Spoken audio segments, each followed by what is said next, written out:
아프리카 정상 48명이 서울로 갑니다. 이 한마디에 전 세계 외교가가 발칵 뒤집혔습니다. 벌써부터 선진국 코스프레질이야? 2024년 한국이 아프리카 정상회의를 개최한다고 하자 영국 칼럼니스트가 던진 조롱입니다. 주제 모르고 선진국 행세를 한다고요. 그런데 3일 후 세계 언론의 논조가 180도 바뀌었습니다. 48개국 정상이 전 세계 앞에서 무릎을 꿇은 겁니다. 그들은 외쳤습니다. 한국은 영원한 형제의 나라, 40년 만에 대가뭄, 6,800만 명의 기아, 강대국들이 외면한 이 절망 앞에서 한국이 꺼낸 카드는 32조 원, 그들이 받아온 원조 총액의 2배였습니다. 왜 한국만 이 선택을 했는지 그 이유를 알면 소름이 돋습니다. 어느 토요일 오전이었습니다. 저는 잠비아의 수도 루사카 호텔에 머물고 있었어요. 로비 텔레비전에서 긴급 속보가 흘러나오고 있었습니다. 저는 커피를 마시다가 멈췄어요. 남부 아프리카 개발 공동체 사무총장이 기자회견장에 섰습니다. 그의 얼굴이 창백했어요. 목소리가 떨리고 있었습니다. 6,800만 명, 남부 아프리카 인구의 거의 5분의 1이 긴급 구호가 필요하다는 겁니다. 대한민국 전체 인구를 넘어서는 숫자였어요. 그 많은 사람들이 당장 물 한 모금, 밥 한 숟갈을 구하지 못하고 있었습니다. 저는 커피잔을 내려놓았어요. 5나라가 국가 비상사태를 선포했습니다. 짐바브웨, 잠비아, 말라위, 레소토, 나미비아, 40년 만에 가장 혹독한 가뭄이 덮친 거예요. 제 이름은 네이선 크로포드입니다. 영국 맨체스터에서 태어나 25년 동안 아프리카 개발 이슈를 추적해온 프리랜서 칼럼니스트예요. 셀 수 없이 많은 위기 현장을 밟았고 수십 개국의 원조 프로그램을 분석했습니다. 르완다 내전도 취재했어요. 에볼라 사태 때 라이베리아에도 갔었고요. 소말리아 기근, 남수단 난민 캠프. 아프리카의 비극이란 비극은 다 봐왔습니다. 그런데 이번 가뭄은 차원이 달랐어요. 저는 그 주 바로 카리바 댐으로 향했습니다. 잠비아와 짐바브웨 국경에 걸쳐 있는 거대한 댐이에요. 세계 최대 인공호수가 있는 곳입니다. 저수용량으로 따지면 세계 1위예요. 차로 4시간을 달렸습니다. 창밖 풍경이 점점 황폐해졌어요. 원래 푸르러야 할 들판이 누렇게 말라 있었습니다. 소들이 앙상한 몸으로 풀을 찾아 헤매고 있었어요. 풀이 없었습니다. 먼지만 날렸어요. 댐에 도착했을 때 저는 말을 잃었습니다. 세계 최대 인공호수가 눈앞에서 사라지고 있었어요. 물이 출렁거려야 할 자리에 갈라진 진흙 바닥만 펼쳐져 있었습니다. 거북이 등껍질처럼 쩍쩍 갈라진 땅이 끝없이 이어졌어요. 댐 벽면에는 붉은 띠가 선명하게 남아 있었습니다. 예전 수위 흔적이죠. 물이 어디까지 찼었는지 보여주는 거예요. 지금은 그 아래 10m까지 맨바닥이 드러나 있었습니다. 저는 사진을 찍었어요. 믿기지 않았거든요. 런던에 있는 동료 그레이엄에게 바로 연락했습니다. 그레이엄, 카리바 댐 수위 자료 좀 찾아봐 줄래? 지금? 거기 있어? 응, 직접 보고 있어. 심각해. 잠시 후 그가 대답했습니다. 네이선 상황 안 좋아. 가용 저수량이 8%밖에 안 돼. 터빈 6개 중에 5개가 멈춰 있대. 8%. 이 숫자가 뜻하는 게 뭔지 아시나요? 카리바 댐은 수력 발전소예요. 물이 떨어지는 힘으로 터빈을 돌려서 전기를 만듭니다.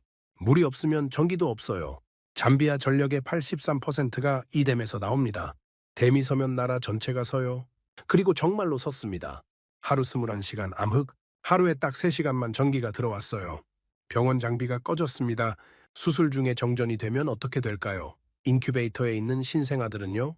냉동고가 녹았어요. 백신이 상했습니다. 식료품이 썩었어요. 공장 기계가 멈췄습니다. 노동자들이 일자리를 잃었어요. 에어컨이 꺼졌어요. 섭씨 40도가 넘는 더위 속에서 사람들이 쓰러져 갔습니다. 저는 루사카로 돌아와서 현지 인터뷰 영상을 찾아봤습니다. 잠비아의 한 주부가 카메라 앞에서 말했어요. 마트에서 장을 봤는데요. 집에 와서 열어보니까 다 상해 있더라고요. 냉장이 안 됐던 거예요. 마트 냉장고도 꺼져 있었고 집 냉장고도 꺼져 있었으니까요. 고기와 해산물이 부패하고 있었습니다. 다른 시민이 말했어요. 밤에 아무것도 안 보여요. 촛불로 버텨요. 아이들이 숙제를 못해요. 사업가가 말했어요. 공장을 돌릴 수가 없어요. 주문이 밀려 있는데 생산을 못해요. 직원들 월급을 못 주고 있어요. 나라 전체가 마비되고 있었습니다. 하지만 정전은 서막에 불과했어요. 본질은 물이었습니다. 엘니뇨가 남부 아프리카를 덮쳤어요. 태평양 해수 온도가 비정상적으로 올라가면서 전 세계 기후가 뒤틀린 겁니다. 남부 아프리카는 40년 관측 역사상 가장 메마른 계절을 맞았어요. 나사 위성이 촬영한 이미지를 봤습니다. 잠비아, 짐바브웨, 앙골라 남동부, 보츠와나 북부가 온통 누렇게 타들어가고 있었어요. 초록색이어야 할 땅이 갈색으로 변해 있었습니다. 농작물이 몰살당했습니다. 잠비아에서만 100만 헥타르의 옥수수 밭이 타버렸어요. 100만 헥타르가 얼마나 큰지 아세요? 서울 면적의 16배예요. 전체 경작지의 반이 사라진 겁니다. 짐바브웨는 더 참혹했습니다. 옥수수 수확량이 작년에 30%로 쪼그라들었어요. 70%가 날아간 거예요. 브래들리 가축 쪽은 어때? 워싱턴에 있는 또 다른 동료에게 물었습니다. 짐바브웨에서 소가 9천 마리 넘게 폐사했어. 140만 마리가 위독 상태고 9천 마리가 이미 쓰러졌고 140만 마리가 쓰러지기 직전이라고요. 목초지가 먼지로 변했어요. 물웅덩이가 증발했습니다. 소들이 물을 찾아 수십 킬로미터를 걸었어요. 그러다 쓰러졌습니다. 황계 국립공원에서는 코끼리 100여 마리가 굶어 죽었어요. 하마들은 바싹 마른 강바닥에 갇혀서 꼼짝을 못했습니다. 진흙 속에 반쯤 묻힌 채로 죽어가고 있었어요. 야생동물 사체가 곳곳에 널려 있었습니다. 인도주의적 대재앙이었습니다. 유엔 세계 식량 계획은 2,700만 명이 영양실조 상태라고 집계했어요. 유니세프는 27만 명의 아이들이 치명적인 급성 영양실조 직전이라고 경고했습니다. 급성 영양실조가 뭔지 아세요? 몸이 스스로를 먹기 시작하는 거예요. 근육이 빠지고 뼈가 드러나고 면역력이 사라집니다. 치료하지 않으면 죽어요. 27만 명의 아이들이 그 직전에 있었습니다. 그런데 세계는 뭘 하고 있었을까요? 유엔이 55억 달러 긴급 지원을 호소했습니다. 반응은 처참했어요. 짐바브웨 지원금은 11%만 들어왔습니다. 거의 아무도 돈을 안 낸 거예요. 말라위는 한 푼도 못 받았고요. 왜 이렇게 됐을까요? 세계가 다른 문제에 정신이 팔려 있었거든요. 미국은 대선에 매몰되어 있었습니다. 민주당 후보, 공화당 후보, 막장 드라마 같은 선거판. 아프리카 가뭄은 뉴스에 나오지도 않았어요. 유럽은 우크라이나 전쟁에 돈을 쏟아붓고 있었습니다. 무기 지원, 난민 수용, 에너지 위기 대응. 아프리카까지 신경 쓸 여력이 없었어요. 중국은요? 중국은 자국 경제 위기로 정신이 없었습니다. 부동산 버블이 터지고 청년 실업률이 치솟고 1대1로 프로젝트로 이미 아프리카를 빚더미에 앉혀놓은 상태였고요. 아프리카는 외면받았습니다. 저는 호텔방에 앉아서 천장을 바라봤어요. 솔직히 절망스러웠습니다. 이 규모의 위기를 감당할 수 있는 나라가 과연 있기는 한 걸까요? 누가 6,800만 명을 건질 수 있단 말입니까? 바로 그때였어요. 싱가포르에 있는 동료 리엔이 뜬금없는 소식을 전해줬습니다. 네이선 이거 알아? 아프리카 정상들이 서울로 간대. 서울? 한국말이야? 응. 무려 25명이나. 저는 멈칫했습니다. 한국이라고요? 70년 전만 해도 지구상에서 가장 가난한 나라 중 하나였잖아요. 미국이 보내준 밀가루로 겨우 연명하던 그 나라가 아프리카를 구하겠다고요? 솔직하게 말씀드릴게요. 저는 피식 웃었습니다. 25년 내공에서 나온 오만이었을 거예요. 한국, 삼성 스마트폰이나 잘 만드는 나라 아닌가? 아프리카 물 위기를 해결할 역량이 있을 리 없다고 단정지었습니다. 그때는 제가 얼마나 틀렸는지 몰랐어요. 서울이요? 저는 리엔의 말을 다시 한번 되물었습니다. 그러니까 아프리카 정상들이 한국으로 간다고? 응, 48개국이야. 정상급만 25명이래. 48개국이라니요? 아프리카 연합 회원국이 55개인데 거의 대부분이 참석한다는 뜻이에요. 저는 의아했습니다. 왜 한국일까요? 아프리카 문제에 관심 있는 강대국은 많습니다. 미국, 중국, 프랑스, 영국, 이 나라들은 오랫동안 아프리카에 투자해왔어요. 그런데 왜 굳이 한국으로 가는 걸까요? 리엔이 덧붙였어요. 북아프리카 국가들도 다 간대. 모로코, 알제리, 이집트, 튀니지까지. 저는 더 놀랐습니다. 북아프리카요. 그 나라들은 지중해 연안이에요. 유럽이랑 더 가깝죠. 프랑스의 옛 식민지들이고 전통적으로 유럽을 바라보는 나라들입니다. 그런데 왜 한국일까요? 사실 북아프리카도 물 문제가 심각했어요. 모로코는 7년째 가뭄이 이어지고 있었습니다. 알제리와 튀니지도 마찬가지였고요. 지중해 전역이 말라가고 있었어요. 하지만 그래도 한국은 의외였습니다. 저는 솔직히 한국에 대해 아는 게 별로 없었어요. 삼성, LG, 현대 정도? K-팝이 전 세계적으로 유행한다는 것? 그 정도였습니다. 아프리카 물 문제를 해결할 기술이나 경험이 있다는 얘기는 들어본 적이 없었어요. 저는 편견을 갖고 있었습니다. 70년 전 한국은 세계 최빈국 중 하나였어요. 한국 전쟁이 끝난 직후 1인당 국민소득이 67달러였습니다. 당시 아프리카 가나보다 낮았어요. 미국이 보내준 밀가루로 연명하던 나라, 유엔 원조를 받아서 겨우 살아남은 나라. 그게 제가 알던 한국이었습니다. 그런 나라가 아프리카를 돕겠다고요? 저는 피식 웃었어요. 리엔, 한국이 아프리카한테 뭘 줄 수 있는데? 모르겠어. 그냥 뉴스에서 봤어. 반도체나 잘 만드는 나라 아니야. 물 관리 기술이 있어. 리엔은 대답하지 않았습니다. 저는 확신에 차 있었어요. 25년 동안 아프리카 원조를 분석해온 전문가로서의 확신이었죠. 한국은 아프리카에 도움이 될 수 없다. 자금력도 부족하고 경험도 부족하고 네트워크도 부족하다. 그냥 외교적 제스처일 거라고 생각했습니다. 글로벌 무대에서 존재감을 보여주려는 정치적 행사 정도로 치부했어요. 하지만 제가 틀렸습니다. 완전히 틀렸어요. 며칠 후 저는 더 자세한 정보를 입수했습니다. 한국이 이번 정상회의에서 엄청난 규모의 지원을 발표할 예정이라는 거예요. 얼마나? 240억 달러래. 240억 달러. 한화로 32조 원이에요. 저는 숫자를 다시 확인했습니다. 틀림없었어요. 그런데 이상한 점이 있었습니다. 한국이 왜 이렇게 큰 돈을 아프리카에 쓰려는 걸까요? 저는 궁금해졌어요. 호기심이 생겼습니다. 뭔가 제가 모르는 게 있는 것 같았어요. 한국에 대해 더 알아봐야겠다고 생각했습니다. 직접 가서 확인하고 싶었어요. 저는 서울행 비행기를 예약했습니다. 25년간 아프리카를 취재해왔지만 한국은 처음이었어요. 14시간 비행이었습니다. 비행기 안에서 저는 한국에 대한 자료를 찾아보기 시작했어요. 그리고 놀라운 사실을 발견했습니다. 한국은 원조를 받던 나라였어요. 그것도 아주 많이요. 세계은행 자료에 따르면 한국은 해방 이후 50년 동안 130억 달러의 원조를 받았습니다. 미국의 식량 원조, 유엔의 기술 지원, 세계은행의 차관, 전부 합치면 130억 달러예요. 그런데 지금 한국이 아프리카에 240억 달러를 주겠다고요? 받은 것보다 거의 2배를 돌려주겠다는 겁니다. 저는 워싱턴에 있는 동료 브래들리에게 메시지를 보냈어요. 브래들리, 한국 원조 역사 좀 찾아봐 줄래? 잠시 후 답장이 왔습니다. 찾았어. 1962년에 세계은행에서 첫 차관을 받았대. 1,400만 달러. 뭐에 썼는데? 철도 26km 까는데 썼대.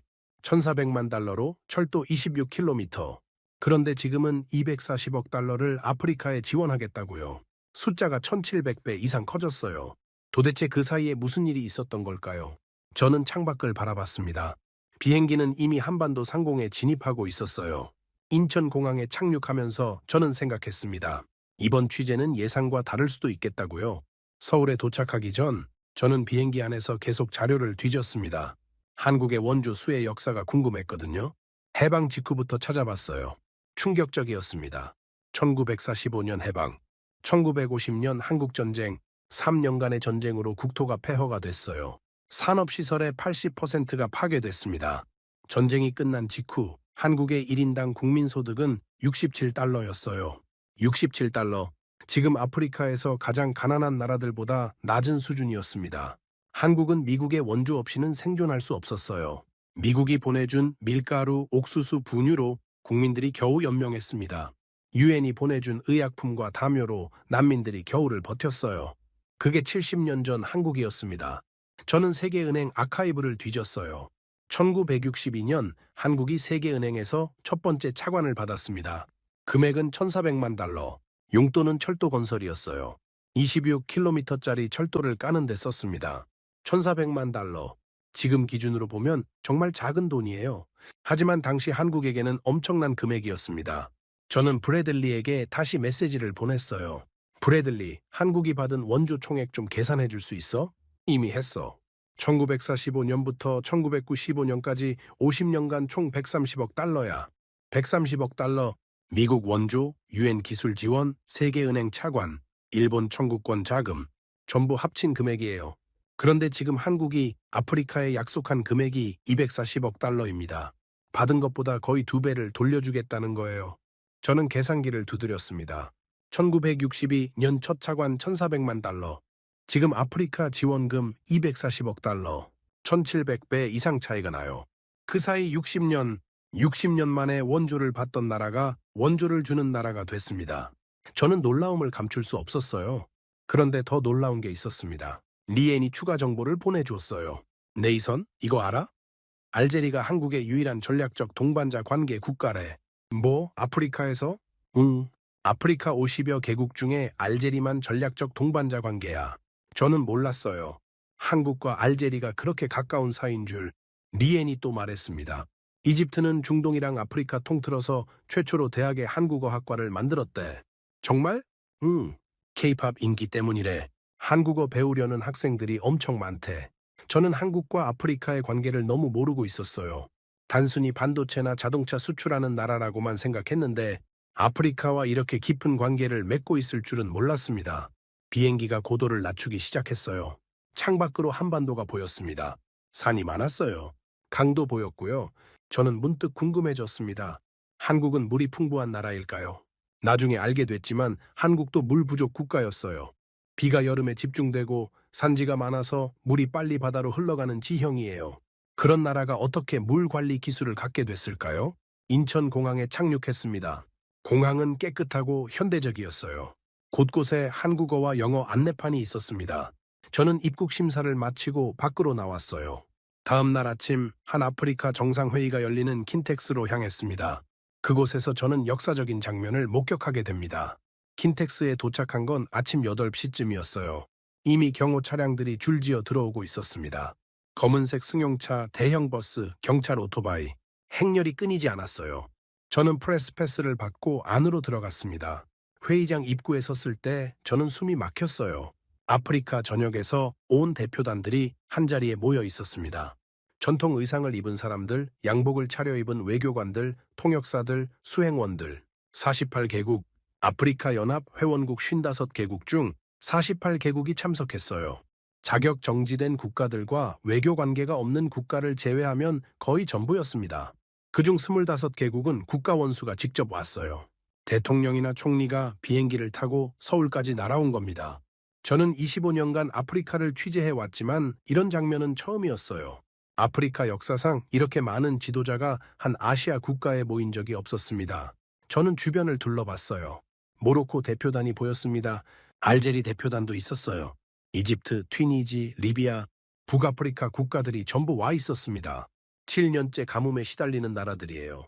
모로코는 1인당 수자 원량이 60년 새 76%나 줄었습니다. 알제리는 지중해 연안 도시들이 물 부족에 허덕이고 있었어요. 이집트는 나일강 수량이 줄어들면서 농업 위기를 겪고 있었고요.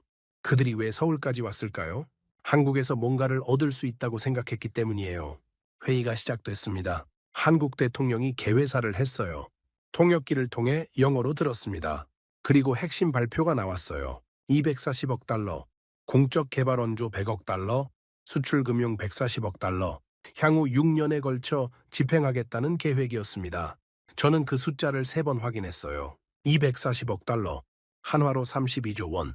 회의장이 술렁거렸습니다. 아프리카 대표단들 사이에서 웅성거리는 소리가 들렸어요. 저는 옆에 앉은 케냐 기자에게 물었습니다. 이 정도 규모 예상했어요? 솔직히 놀랐어요. 일본이나 중국 수준이네요. 그랬어요. 일본이 아프리카에 약속한 금액이 300억 달러였는데 일본 GDP는 한국의 3배예요.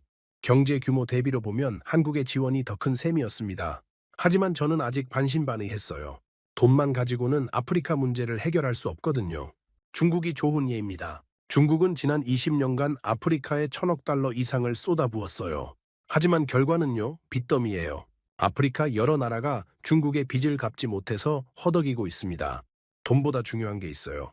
어떻게 쓰느냐, 그리고 어떤 기술을 전수하느냐. 저는 공동선언문을 자세히 읽었습니다. 제칠 죄 눈이 갔어요. 인프라 협력 조항이었습니다. 도로, 철도, 교량, 항만, 공항, 댐, 전력, 해수 담수화, 물관리 시스템. 물관리 시스템. 저는 그 단어에 밑줄을 그었어요. 한국이 정말 물관리 기술이 있는 걸까요? 아프리카의 물 문제를 해결할 수 있는 걸까요? 회의가 끝난 후 저는 킨텍스 밖으로 나왔습니다. 하늘이 맑았어요. 서울의 공기는 생각보다 깨끗했습니다. 저는 다음 일정을 확인했어요. 내일 아프리카 정상 몇 명이 한국의 물관리 시설을 방문한다고 했습니다. 화성시에 있는 K-워터 정수시설이래요. 저도 따라가기로 했어요. 한국의 물관리 기술을 직접 확인하고 싶었거든요. 솔직히 기대는 안 했습니다. 아프리카의 물 문제는 규모가 다르니까요. 수천 킬로미터에 걸친 강이 마르고 수백만 헥타르의 농경지가 갈라지고 수천만 명이 목마름에 시달리는 대륙이에요. 한국의 작은 정수시설이 무슨 의미가 있겠어요? 하지만 25년간 쌓아온 제 편견이 다음 날 완전히 무너지게 됩니다. 화성시로 가기 전날 밤, 저는 호텔 방에서 아프리카 물 위기의 규모를 다시 한번 정리해 봤습니다. 숫자로 보면 더 명확하거든요. 노트북을 펴고 자료를 정리했어요. 그레이엄과 브래들리가 보내준 데이터, UN 보고서, 현지 언론 기사, 전부 모았습니다. 먼저 남부 아프리카, 카리바 댐, 제가 직접 다녀온 곳이에요. 세계 최대 인공 호수가 있는 곳입니다. 숫자를 다시 확인했어요. 댐 높이 128m, 길이 579m, 저수용량 세계 1위, 잠비아와 짐바브웨 두 나라의 전력을 공급합니다. 이 댐 하나가 두 나라의 생명줄이에요. 그런데 가용 저수량이 8%로 떨어졌습니다. 8%가 뭔지 아세요? 물이 거의 바닥났다는 뜻이에요. 컵에 물이 한 모금밖에 안 남은 거예요. 터빈 6개 중 5개가 멈췄습니다. 발전량은 정상의 10%도 안 됐어요. 잠비아 2천만 국민이 하루 21시간 동안 암흑 속에서 살았습니다. 하루에 딱 3시간만 전기가 들어왔어요. 저는 잠비아에서 만난 사람들이 떠올랐습니다. 병원 간호사가 말했어요. 수술 중에 전기가 나가면 손전등으로 비춰요. 인큐베이터가 꺼지면 아기를 품에 안고 천으로 데워요. 할 수 있는 게 그것밖에 없어요. 식당 주인이 말했어요. 냉장고가 안 돌아가니까 고기를 못 팔아요. 아침에 사서 점심 전에 다 팔아야 해요. 안 그러면 버려야 해요. 학교 선생님이 말했어요. 아이들이 밤에 공부를 못 해요. 촛불로는 한계가 있어요. 시험 성적이 다 떨어졌어요. 나라 전체가 무너지고 있었습니다. 농업 피해는 더 심각했어요. 엘니뇨가 40년 만에 최악의 가뭄을 몰고 왔습니다. 나사 위성 데이터를 다시 확인했어요. 잠비아, 짐바브웨, 앙골라 남동부, 보츠와나 북부.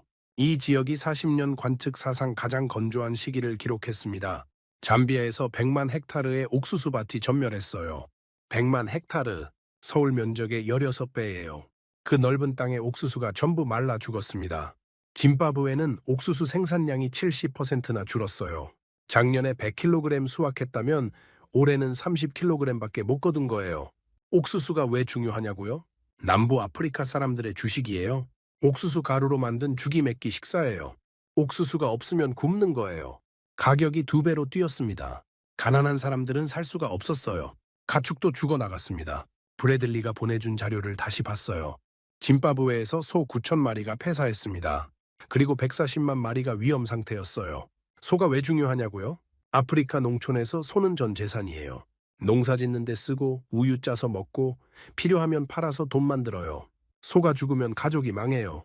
목초지가 먼지로 변했습니다. 풀이 다 말랐어요. 무릉덩이가 증발했고요. 소들이 물을 찾아 수십 킬로미터를 걸었어요. 걷다가 쓰러졌습니다. 일어나지 못했어요.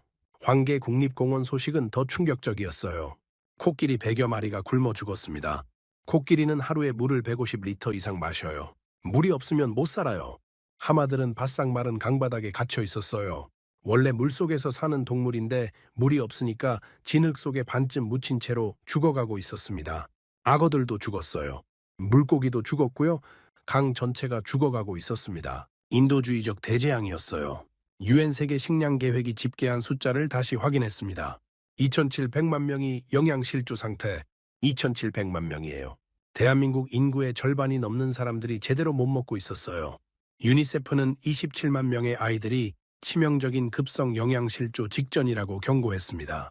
급성 영양실조에 걸린 아이들 사진을 본 적 있어요. 뼈만 앙상하게 남은 몸, 축 늘어진 피부, 힘없이 감긴 눈. 27만 명의 아이들이 그렇게 되기 직전이었습니다. 그런데 남부 아프리카만 문제가 아니었어요. 북아프리카도 심각했습니다. 모로코, 지중해 연안의 아름다운 나라. 관광객들이 마라케시와 카사블랑카를 찾는 곳. 그 나라가 7년째 비가 오지 않고 있었어요. 저는 모로코 관련 자료를 찾아봤습니다. 숫자가 충격적이었어요. 1인당 수자원량이 60년 전에는 2,560세제곱미터였어요. 그런데 최근에는 606세제곱미터로 줄었습니다. 76%가 사라진 거예요. 60년 만에 물이 4분의 3이나 줄었습니다. 세계은행은 이대로 가면 모로코가 완전한 물 부족 상태에 빠질 거라고 경고했어요. 완전한 물 부족이란 1인당 500세제곱미터 이하를 말합니다. 모로코는 그 경계선 바로 위에 서 있었어요. 조금만 더 나빠지면 추락해요. 농업이 무너지고 있었습니다. 밀 생산량이 40%나 줄었어요. 모로코 사람들 주식이 빵인데 밀이 없으면 빵을 못 만들어요. 정부가 밀을 수입해야 했습니다. 돈이 엄청나게 들었어요. 농촌 실업자들이 도시로 밀려들었습니다. 농사를 지을 수 없으니까 일자리를 찾아 떠난 거예요. 카사블랑케는 700만 명이 살아요. 그 대도시에서 급수 제한이 시작됐습니다. 수도꼭지를 틀어도 물이 안 나오는 시간이 생긴 거예요. 700만 명이 사는 도시에서요. 알제리도 마찬가지였습니다. 튀니지도요. 리비아도요. 지중해 연안 전체가 말라가고 있었어요. 유럽연합 공동연구센터 보고서를 찾아봤습니다. 북아프리카와 지중해 연안이 6년 이상 지속된 가뭄에 시달리고 있다고 했어요. 기온이 섭씨 48도까지 올라간 곳도 있었습니다. 48도요? 사람이 살 수 있는 온도가 아니에요. 남쪽에서는 40년 만에 최악의 가뭄, 북쪽에서는 6년 이상 지속된 장기 가뭄, 아프리카 대륙 전체가 목마르고 있었습니다. 저는 노트북을 덮고 창밖을 바라봤어요. 서울의 밤은 평화로웠습니다. 거리에 불이 켜져 있었고 차들이 달리고 있었어요. 사람들이 웃으면서 걸어가고 있었습니다. 이 사람들은 모르겠죠? 지금 이 순간 아프리카에서 6,800만 명이 물과 식량을 구하지 못해 죽어가고 있다는 걸. 유엔이 55억 달러를 긴급 호소했어요. 반응은 처참했습니다. 짐바브웨 지원금은 11%만 충족됐어요. 거의 아무도 돈을 안 낸 거예요. 말라위는 한 푼도 못 받았고요.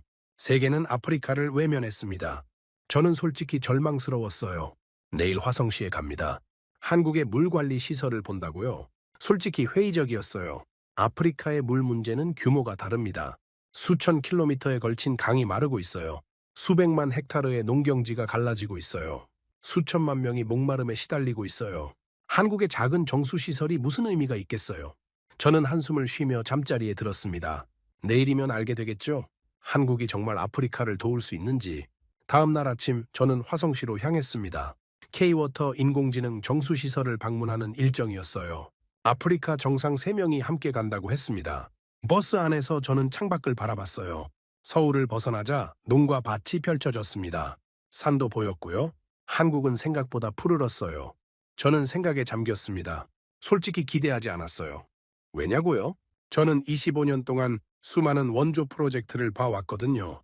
패턴이 있어요. 선진국들이 아프리카의 최신 기술을 들여와서 시설을 짓고 사진 찍고 보도자료 내고 떠납니다. 그리고 몇 년 후에 다시 가보면요. 그 시설들이 고철덩어리가 되어 있어요. 콩고 민주공화국에서 본 정수시설이 떠올랐습니다. 유럽 원조로 지어진 최신 시설이었어요.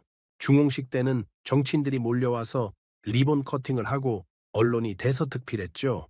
3년 후에 제가 다시 갔을 때 그 시설은 녹슬어 있었어요. 펌프가 고장 났는데 부품을 구할 수 없었대요. 기술자가 떠나고 나서 아무도 운영할 줄 몰랐고요. 전기가 끊기면 그냥 멈추는 시스템이었습니다. 마을 주민들은 다시 오염된 강물을 마시고 있었어요. 이런 실패를 저는 수없이 봐왔습니다. 에티오피아에서도 말라위에서도 모잠비크에서도 비슷한 일이 반복됐어요. 왜 그럴까요? 첫째, 전문 인력이 부족해요. 최신 시설을 운영할 기술자가 현지에 없습니다. 외국 기술자들이 떠나면 끝이에요. 둘째, 유지보수가 안 돼요. 부품이 고장나면 교체할 수가 없어요. 유럽에서 부품을 주문하면 몇 달이 걸리고 비용도 엄청나요. 셋째, 전력이 불안정해요. 아프리카 대부분 지역은 정전이 일상이에요. 정전이 잦으면 장비가 망가집니다. 특히 전자장비는요. 넷째, 기후가 달라요. 유럽에서 설계된 장비가 아프리카의 더위와 먼지를 견디지 못해요. 저는 이런 문제들을 너무 잘 알았습니다. 그래서 한국의 정수시설도 비슷할 거라고 생각했어요. 선진국 기준으로 만든 고급 시설. 한국에서는 잘 돌아가겠지만 아프리카 현실과는 동떨어진 전시용 기술. 버스가 화성시에 도착했습니다. K-워터 시설은 생각보다 작았어요. 거대한 공장을 예상했는데 깔끔한 2층짜리 건물이 전부였습니다. 주변에 잔디밭이 있었고 태양광 패널이 지붕에 설치되어 있었어요. 저는 프레스패스를 확인받고 안으로 들어갔습니다. 로비에서 기다리는데 밖에서 차량 소리가 들렸어요.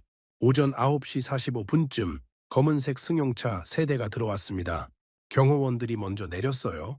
그리고 대통령들이 내렸습니다. 중앙아프리카 공화국 대통령, 마다가스카르 대통령, 모리셔스 대통령, 세 나라 모두 물 문제가 심각한 곳이에요. 중앙아프리카 공화국은 내전으로 인프라가 파괴됐어요. 수도 방기에서도 깨끗한 물을 구하기 어렵습니다. 마다가스카르는 남부 지역이 만성적인 가뭄에 시달려요. 수십만 명이 물 부족으로 고통받고 있죠. 모리셔스는 섬나라라서 담수 확보가 늘 과제예요. 대통령들의 표정이 진지했습니다. 관광 온 게 아니라는 걸 알 수 있었어요. 뭔가를 배우러 온 사람들의 눈빛이었습니다. 저는 기자단 뒤쪽에 서서 지켜봤어요. K-워터 직원이 시설을 안내하기 시작했습니다. 통역사가 영어와 프랑스어로 동시에 통역했어요. 이 시스템은 인공지능이 수지를 실시간으로 분석합니다.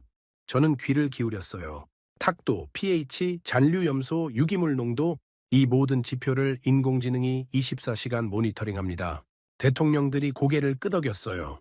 화면에 그래프가 떠 있었습니다. 실시간으로 수치가 바뀌고 있었어요.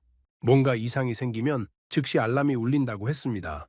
그런데 중요한 건 이겁니다. 직원이 강조했어요. 이 시스템은 전문 인력이 부족한 지역에서도 운영 가능합니다. 저는 움찔했어요. 그게 핵심이었거든요.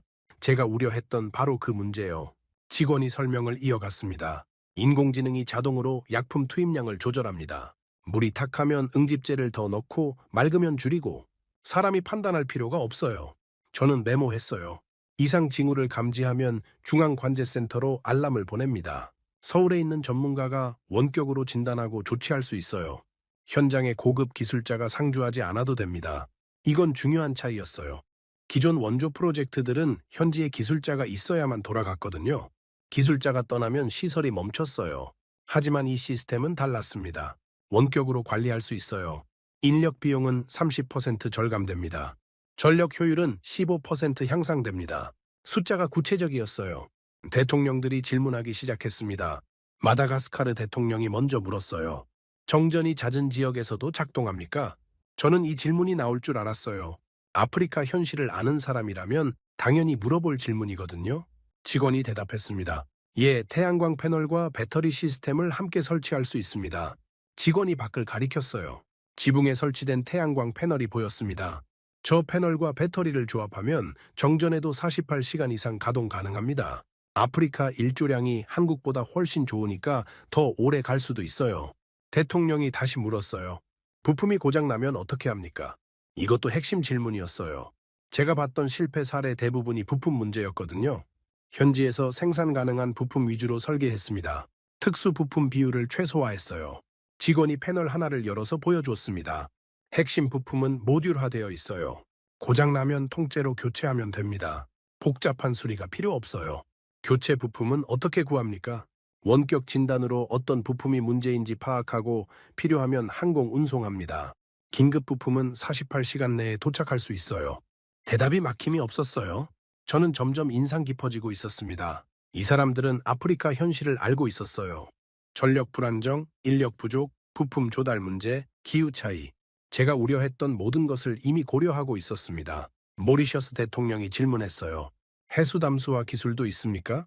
예, 저희가 보유한 역삼투막 기술은 세계 최고 수준입니다. 바닷물을 민물로 바꾸는 효율이 가장 높아요. 비용은요? 기존 담수화 시설 대비 에너지 비용을 20% 이상 줄일 수 있습니다. 섬나라인 모리셔스에게는 중요한 정보였을 거예요. 견학이 계속됐습니다. 정수 과정을 직접 볼 수 있었어요. 탁한 원수가 들어와서 맑은 정수가 되어 나가는 과정. 각 단계마다 센서가 있었고 데이터가 실시간으로 화면에 표시됐습니다. 중앙아프리카 공화국 대통령이 화면을 한참 들여다봤어요. 이 데이터를 우리나라에서도 볼 수 있습니까?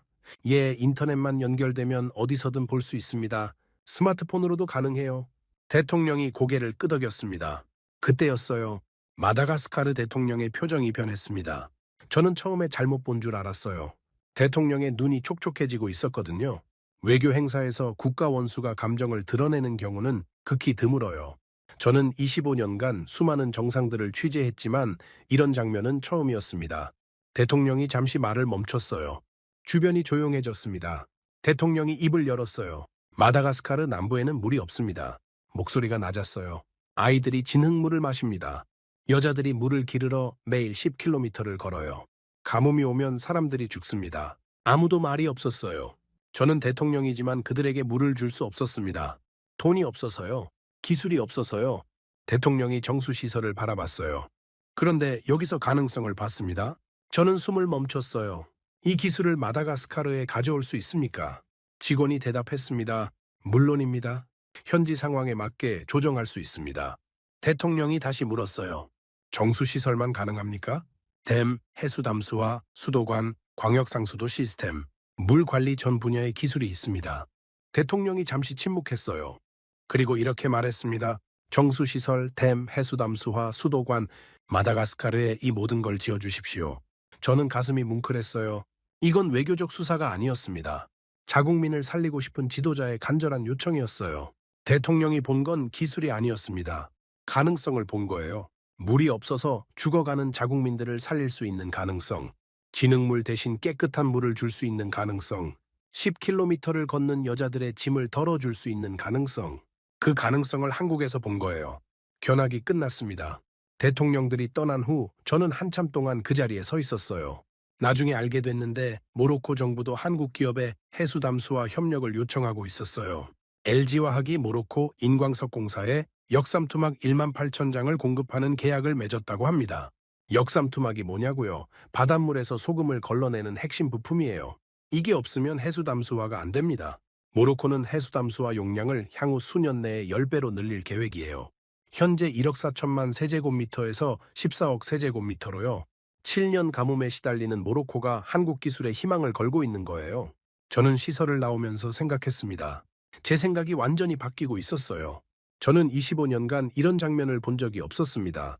아프리카 대통령이 아시아 국가의 물 기술을 눈물을 글썽이며 요청하는 장면. 뭔가 달랐어요. 한국은 뭔가 달랐습니다. 화성시에서 돌아오는 길에 저는 계속 생각했어요. 한국은 어떻게 저런 기술을 갖게 됐을까? 저는 K-워터 담당자에게 들은 말이 머릿속에서 떠나지 않았습니다. 저희도 아직 갈 길이 멉니다. 한국도 물 부족 국가였거든요. 물 부족 국가? 저는 의아했어요. 한국은 비가 많이 오는 나라 아닌가요? 찾아보니까 그게 아니었어요. 한국의 1인당 가용 수자 원량은 세계 평균 이하였습니다. 비가 여름에 집중되고 산지가 많아서 물이 빨리 바다로 흘러가거든요.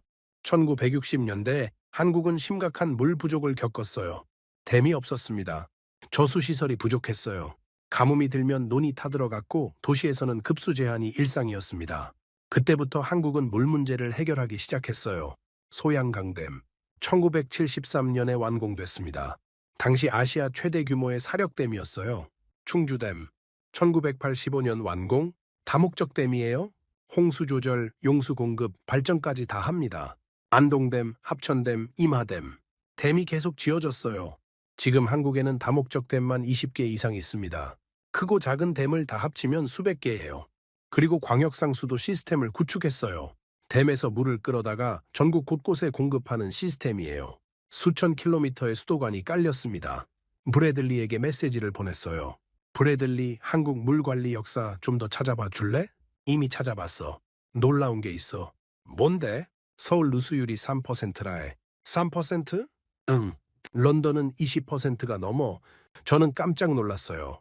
누수율이 뭐냐면 정수장에서 내보낸 물 중에 중간에 새서 사라지는 비율이에요. 런던은 20% 이상이 새요. 파리도 비슷해요. 선진국들도 누수율 잡기가 어렵거든요. 그런데 서울은 3%. 어떻게 이게 가능할까요? 60년간 축적된 경험 덕분이에요. 댐 건설, 상수도 관리, 누수 탐지, 수질 관리. 60년 동안 시행착오를 겪으면서 노하우를 쌓았습니다. 그리고 이제 그 기술을 아프리카에 전수하려는 거예요. 실제로 한국은 이미 아프리카에서 프로젝트를 진행하고 있었습니다. 모잠비크에서 국가수자원 관리 마스터 플랜을 수립했어요. 모로코에서는 세부강 홍수 예방 계획을 세웠고요. 그리고 보츠와나, 저는 이 소식을 듣고 놀랐어요. 얼마 전 한국이 보츠와나와 물관리 계약을 맺었습니다. 규모는 227억 원. 한국 물관리 기술이 아프리카에 수출된 첫 번째 사례였어요. 7년간의 준비 끝에 첫 수출이 이루어진 겁니다. K-워터 담당자의 말이 떠올랐어요. 7년 동안 조용히 준비했던 거예요. 저는 한국을 오해하고 있었습니다. 반도체나 잘 만드는 나라라고 생각했어요. K-팝이나 유행하는 나라라고 생각했고요. 하지만 한국은 60년간 물 문제와 싸워온 나라였습니다. 자기들도 물 부족을 겪었어요. 댐을 짓고 수도관을 깔고 누수를 잡으면서 문제를 해결해 왔습니다. 그 경험이 지금 아프리카로 가고 있었어요. 저는 생각했습니다. 한국은 조용히 하지만 체계적으로 아프리카에 진출하고 있었구나. 하지만 한 가지 우려가 있었어요. 중국이에요. 중국은 이미 아프리카에 수천억 달러를 투자했습니다. 도로, 철도, 항만댐, 중국 돈과 기술로 지어진 인프라가 아프리카 곳곳에 있어요.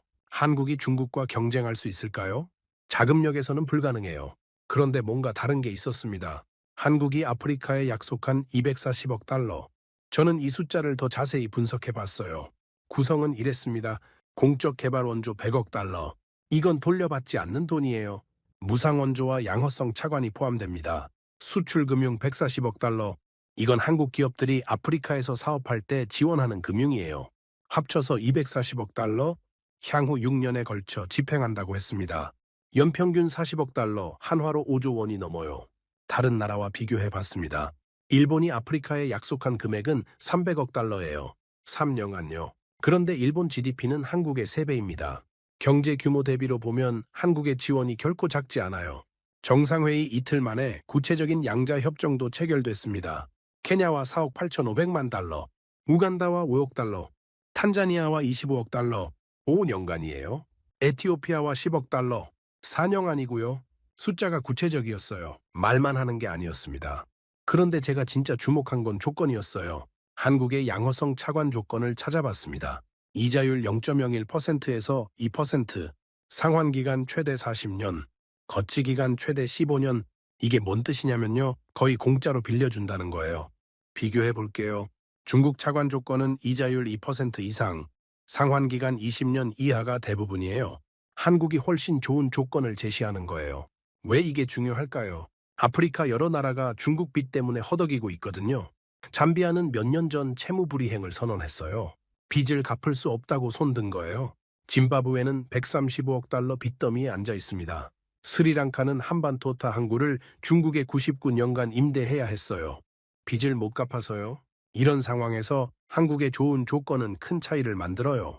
그리고 더 중요한 게 있었습니다. 아프리카 개발은행 총재가 이렇게 말했어요. 한국은 가난하고 원조에 의존하던 나라에서 세계 최대 공여국 중 하나가 됐다. 저는 이 말에 밑줄을 그었습니다. 원조에 의존하던 나라에서 원조를 주는 나라로, 이게 얼마나 대단한 일인지 아세요? 저는 OECD 보고서를 찾아봤습니다. 보고서에 이런 문장이 있었어요. 한국은 원조 수혜국에서 공여국으로 전환한 유일한 사례다. 유일한 사례. 저는 브래들리에게 확인했어요. 브래들리, 한국 말고 원조 받다가 원조 주는 나라 된 케이스 있어? 찾아봤는데 없어. 역사적으로 유일해. 역사적으로 유일하다고요? 1960년대 후반부터 한국은 경제 성장을 시작했고 2010년에 OECD 개발원조위원회에 가입했습니다. 개발원조위원회가 뭐냐면 선진국들이 모여서 개발도상국 원조를 조율하는 기구예요. 한국이 가입하기 전까지 원조를 받던 나라가 이 위원회에 가입한 적은 단 한 번도 없었습니다. 한국이 최초였어요. 숫자를 다시 정리해 볼게요.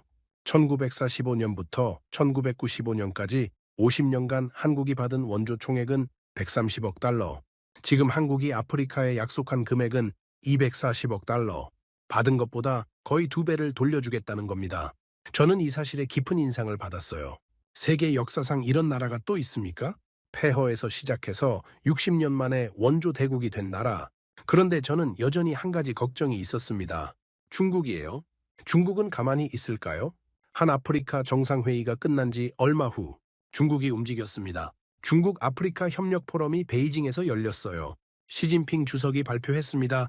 510억 달러, 3년간 아프리카에 510억 달러를 지원하겠다고요. 한화로 68조 원이에요. 한국의 2배가 넘는 금액이었습니다. 저는 숫자를 보고 한숨이 나왔어요. 자금력에서는 경쟁이 안 돼요. 중국은 세계 2위 경제대국이에요. 한국과는 규모가 다릅니다. 그런데 아프리카 현지 반응이 이상했어요. 케냐의 한 기자가 이렇게 말했습니다. 중국 피로감이 있어. 빚 함정 논란 때문에. 바이 함정. 중국이 아프리카에 돈을 빌려주고 못 갚으면 인프라나 자원을 가져가는 방식을 말해요. 아프리카 전체 대외 부채의 15%가 중국 것입니다. 약 1,340억 달러. 공식적으로 파악된 것만 그래요. 숨겨진 부채까지 합치면 더 많아요. 잠비아가 대표적인 사례예요. 중국의 빚을 못 갚아서 몇 년 전 채무불이행을 선언했습니다. 짐바브웨는 135억 달러 빚더미에 앉아 있어요. 스리랑카는 한반도타 항구를 99년간 중국에 넘겨야 했고요. 이런 사례들이 쌓이면서 아프리카에서 중국에 대한 불신이 커지고 있었어요. 케냐 기자가 덧붙였습니다. 한국은 아직 실적이 적으니까 판단 보류야. 근데 기대는 하고 있어. 기대. 왜 기대할까요? 저는 분석해 봤습니다. 첫째, 조건의 차이. 아까 말씀드렸듯이 한국 양호성 차관은 이자율 0.01에서 2% 상환 40년이에요. 중국은 이자율 2% 이상 상환 20년 이하가 많아요. 조건이 확연히 다릅니다. 둘째, 역사의 차이. 중국은 아프리카를 식민 지배한 적은 없지만 자원 수탈 논란이 있어요. 한국은 달라요. 한국은 아프리카의 식민지 역사가 전혀 없습니다. 오히려 한국은 일본의 식민 지배를 당한 경험이 있어요. 아프리카 국가들 대부분도 유럽의 식민 지배를 받았죠. 비슷한 아픔을 공유하는 거예요. 셋째, 기술의 차이. 중국은 규모의 경제를 앞세워요. 삼협댐 같은 거대 프로젝트가 특기죠. 한국은 효율성과 기술력으로 승부해요. 인공지능 물 관리, 누수 탐지, 스마트 그리드, 서울 누수율 3%, 런던 20% 이상, 기술 격차가 명확합니다. 저는 여기서 흥미로운 이론을 발견했어요. 움직이는 목표물 이론. 한국의 현재 물 관리 수준에 도달하려면 얼마나 걸릴까요? 한국은 60년간 이 기술을 쌓아왔어요. 댐 건설, 상수도 관리, 누수 탐지, 인공지능 시스템까지. 다른 나라가 따라오려면 최소 2, 30년은 걸릴 거예요. 그런데 그 2, 30년 동안 한국은 뭘 할까요? 가만히 있을까요? 아니요. 한국은 계속 발전해요. 2, 30년 후에 중국이 한국의 현재 수준에 도달하면 한국은 이미 2, 30년 더 앞서 있는 거예요. 움직이는 목표물은 잡을 수 없습니다. 그리고 더 중요한 게 있어요. 기술은 복사할 수 있습니다. 하지만 경험은 복사할 수 없어요. 한국은 직접 물 부족을 겪었어요. 가뭄을 겪었고 댐을 짓고 시행착오를 거치면서 해결책을 찾았습니다. 그 경험은 매뉴얼에 나오지 않아요. 현장에서 몸으로 익힌 거예요. 아프리카가 필요로 하는 건 바로 그 경험이에요. 가뭄을 어떻게 견디는지, 제한된 물을 어떻게 나누는지, 댐이 없을 때 어떻게 버티는지. 한국은 그걸 알아요. 직접 겪어봤으니까요. 중국은 돈이 많아요. 기술도 있어요. 하지만 한국만큼 물 부족의 고통을 이해하지는 못해요. 저는 생각이 바뀌고 있었습니다. 한국이 중국을 이길 수 있을까요? 자금력으로는 불가능해요. 하지만 경쟁의 본질은 돈이 아니에요. 신뢰, 기술, 경험, 이 세 가지에서 한국은 확실한 강점이 있습니다. 그리고 한국에게는 한 가지가 더 있었어요. 진정성. 아프리카에 돈뿐만 아니라 희망을 줄 수 있다는 것, 가난은 운명이 아니라는 것을 증명해 보인 나라. 그게 한국이에요. 취재를 마무리할 무렵이었습니다. 런던 사무실로 돌아왔어요. 창밖으로 템스강이 보였습니다. 거리에는 여전히 사람들이 분주하게 오가고 있었어요. 저는 따뜻한 차를 한 잔 내리고 책상 앞에 앉았어요. 노트북을 열었습니다. 지난 몇 개월간 작성한 기사들이 폴더에 정리되어 있었어요. 잠비아 루사카에서 긴급 속보를 접한 게 몇 개월 전이에요. 그날 이후 제 인생이 바뀌었습니다. 6,800만 명의 위기, 5개국 국가 비상사태, 40년 만에 최악의 가뭄, 카리바댐에 갈라진 바닥, 죽어가는 코끼리들, 진흙물을 마시는 아이들. 저는 그 참혹한 현장을 직접 봤어요. 그리고 한국을 만났습니다. 48개국 정상회의, 240억 달러 지원 약속, 화성시 정수시설에서 눈물 흘린 마다가스카르 대통령. 저는 후속 뉴스를 확인했어요. 보츠와나 물관리 계약이 순조롭게 진행되고 있었습니다. 한국 기술자들이 현지에 파견됐어요. 첫 삽을 뜨는 사진이 뉴스에 실렸습니다. 마다가스카르와 구체적인 협력 논의가 시작됐어요. 남부지역 급수시설 건설 계획이 수립되고 있었습니다. 모로코 해수담수화 프로젝트에 한국 기술이 본격적으로 투입되고 있었어요. LG화학의 역삼투막이 카사블랑카 담수화 플랜트에 설치되고 있었습니다. 에티오피아와 10억 달러 협력이 구체화되고 있었어요. 케냐 수도 시설 현대화 프로젝트가 착수됐습니다. 약속이 실행으로 이어지고 있었어요. 저는 기사를 읽으면서 고개를 끄덕였습니다. 말만 하는 게 아니었어요. 진짜로 움직이고 있었습니다. 저는 리엔에게 연락했어요. 리엔, 한국의 아프리카 진출 어떻게 생각해? 글쎄, 아직은 지켜봐야지. 시작 단계니까 성공할 것 같아? 리엔이 잠시 생각하더니 대답했어요. 한 가지는 분명해. 진심으로 보여. 다른 나라들이랑 달라. 진심. 저도 그렇게 느꼈습니다. 중국은 돈을 빌려주고 이자를 받아요. 갚지 못하면 인프라를 가져가고요. 일본은 돈을 주지만 조건이 있어요. 일본 기업을 써야 하고 일본 방식을 따라야 해요. 미국은 돈을 주면서 민주주의와 인권을 요구해요. 정치적 조건이 따라붙습니다. 한국은 달랐어요. 조건이 거의 없었습니다. 이자율은 거의 제로에 가깝고 상환 기간은 40년. 현지 상황에 맞게 기술을 조정해 줬어요. 왜 그럴까요? 한국은 알거든요. 원조만으로는 안 된다는 걸. 한국도 원조를 받았어요. 미국 밀가루, 유엔 의약품, 세계은행 차관. 50년 동안 130억 달러를 받았습니다. 하지만 원조만으로 선진국이 된 게 아니에요. 스스로 기술을 익히고 공장을 짓고 수출을 하고 경제를 성장시켰어요.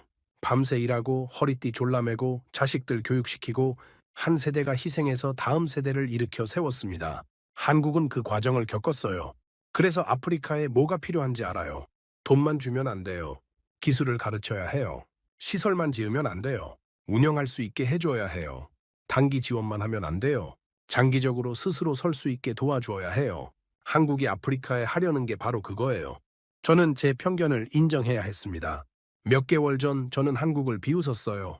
반도체나 잘 만드는 나라, 아프리카 물 문제를 해결할 역량이 없는 나라, 25년 경력의 오만이었습니다. 완전히 틀렸어요. 저는 한국을 몰랐습니다. 70년 전 한국이 어땠는지 몰랐어요. 1950년 한국전쟁이 끝났을 때 국토의 대부분이 폐허였어요. 공장이 불타고 다리가 끊기고 철도가 파괴됐습니다.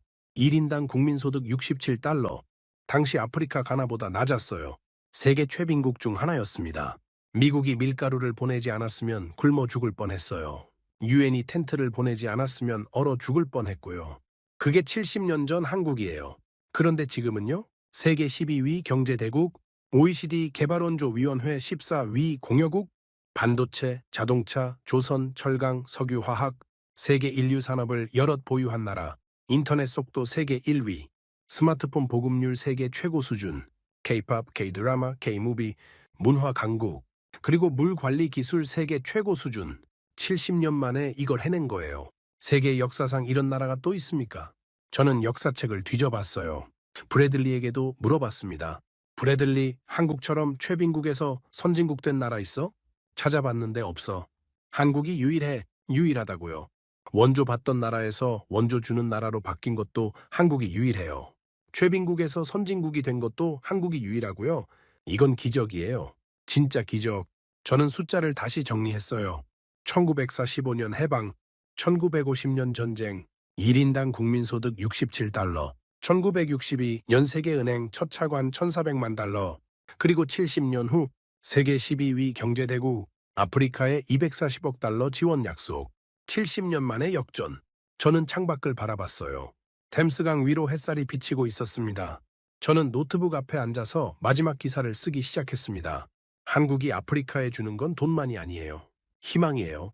가난은 운명이 아니라는 희망. 폐허에서 시작해도 일어설 수 있다는 희망. 전쟁으로 모든 걸 잃어도 다시 만들 수 있다는 희망. 원조를 받던 나라가 원조를 주는 나라가 될 수 있다는 희망. 한국이 아프리카에 보여주고 있는 건 바로 그거예요. 아프리카 지도자들이 서울로 간 이유가 있어요. 중국 돈이 더 많은데 왜 한국에 갔을까요? 일본이 더 오래 투자했는데 왜 한국에 갔을까요? 한국에서 가능성을 봤기 때문이에요. 우리도 할 수 있다는 가능성. 마다가스카르 대통령이 화성시에서 눈물 흘린 이유가 뭘까요? 정수시설이 멋져서가 아니에요. 자기 나라도 한국처럼 될 수 있다는 희망을 봤기 때문이에요. 70년 전 한국보다 지금 마다가스카르가 더 잘 살아요. 1인당 국민소득이 더 높아요. 한국이 할 수 있었다면 마다가스카르도 할 수 있어요. 그걸 대통령이 느낀 거예요. 저는 기사를 마무리했습니다. 이건 원조가 아닙니다. 연대예요. 같은 아픔을 겪은 사람들끼리 손을 잡는 거예요. 한국도 굶어봤어요. 한국도 목말라 봤어요. 한국도 세계에서 외면받아 봤어요. 그래서 아프리카의 고통을 이해해요. 그래서 진심으로 도우려는 거예요. 한국이 시작한 이 여정은 분명 의미 있는 결실을 맺을 거라고 저는 믿습니다. 왜냐고요? 한국은 이미 한 번 해냈거든요. 불가능해 보이는 걸 가능하게 만들어 본 나라예요. 아프리카도 할 수 있어요. 한국이 그랬던 것처럼 창밖으로 햇살이 들어오고 있었어요. 저는 마지막 문장을 적었습니다. 아프리카의 6,800만 명에게 희망이 오고 있습니다. 한반도에서요. 오늘의 사연 어떻게 들으셨나요? 국민소득 67달러, 지난 50년간 받은 원조 130억 달러, 그리고 이제 아프리카를 위해 내민 240억 달러. 원조를 받던 나라가 주는 나라가 된 역사상 유일한 사례. 냉소적이던 영국 칼럼니스트는 끝내 고개를 숙였습니다. 칠흑 같은 가난 속에서도 밤을 새워 기술을 익힌 연구원들과 포기하지 않은 우리 부모님들의 땀방울이 마침내 지구 반대편의 목마름을 적시는 희망이 되었습니다. 이 놀라운 반전 드라마에 가슴이 뜨거워지셨다면 댓글창에 기적 두 글자만 남겨주세요.